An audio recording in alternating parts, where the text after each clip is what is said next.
was told by my family that I was the thick one, that I was stupid, and that my brother was the clever one. And I was always so conscious of that. I used to go to heavens just crying, saying, I wish I wasn't so stupid and thick. I wish my family thought a bit more of me. I remember doing that a lot.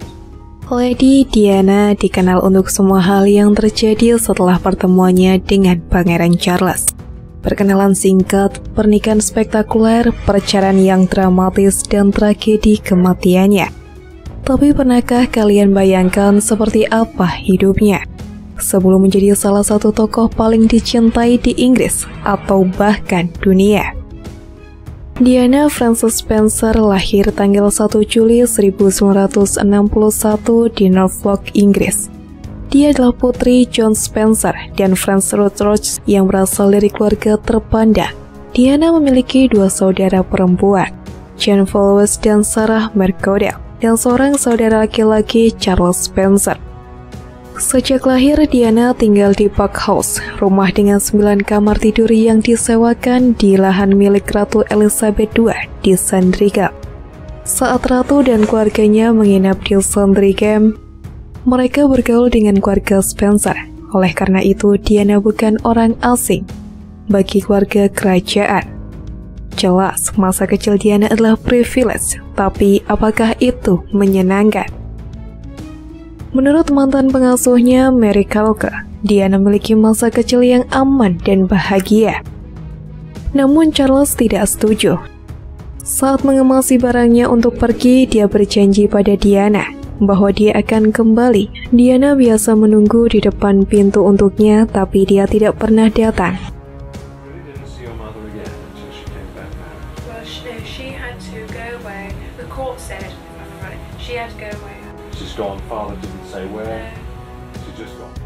Ketika berusia 14 tahun, Diana mendapat gelar Lady. Setelah ayahnya menjadi Earl Spencer ke-8 dan mewarisi rumah keluarga Althorp, rumah itu bukanlah rumah biasa. Rumah berusia lebih dari 500 tahun itu berdiri di atas lahan seluas 13.000 hektar di pedesaan Inggris dan berisi 28 bangunan dan struktur yang terdaftar. Rumah seluas 100.000 kaki persegi dengan 90 kamar itu juga memiliki taman yang terbuka untuk umum. Diana menjalani homeschooling sampai usia 9 tahun. Setelah itu, dia memulai pendidikan di Sheffield Private School, lalu pindah ke Riddlesworth School. Pada usia 12 tahun, dia bergabung dengan saudara perempuannya di Wessex Girls' School. Sayangnya, dia gagal ujian 2 kali dan putus sekolah.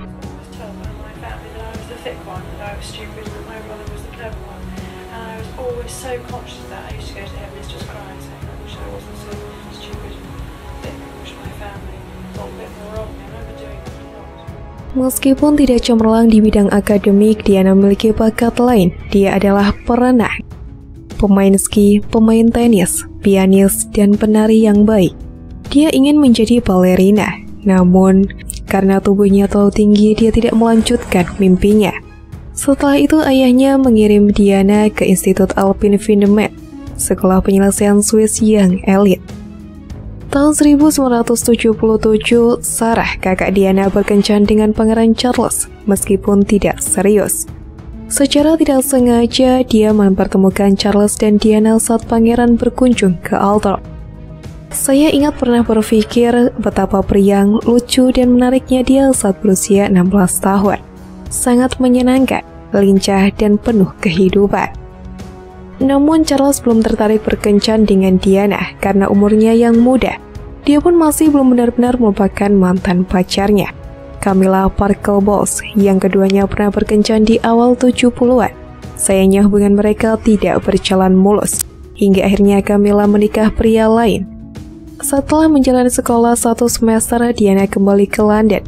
Di sana ia tinggal di flat dengan 2 temannya yang melakukan pekerjaan.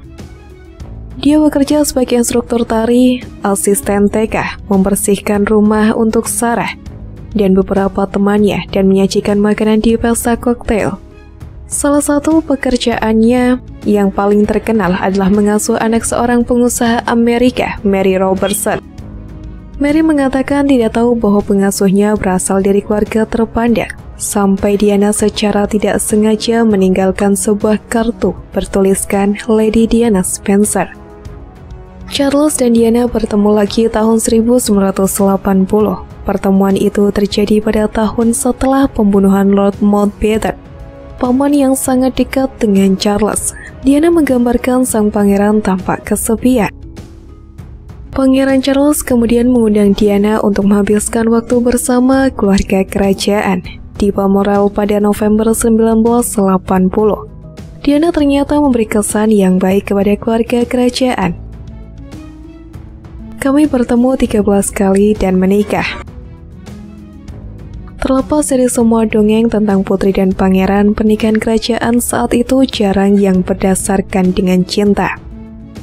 Pernikahan dilakukan demi menyatukan negara, membentuk aliansi, dan mengumpulkan lebih banyak tanah. Meskipun hal ini jarang terjadi di abad ke-21, bangsawan Inggris biasanya masih menikah dengan bangsawan Eropa lainnya.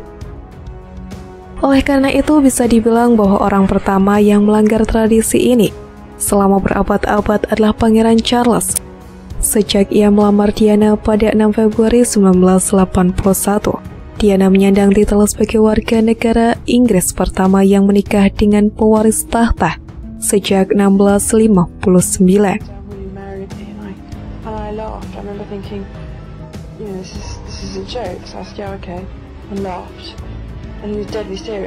He said, you do realise this one day you'll be queen, and a voice said to me inside, you won't be queen, but you'll have a tough role.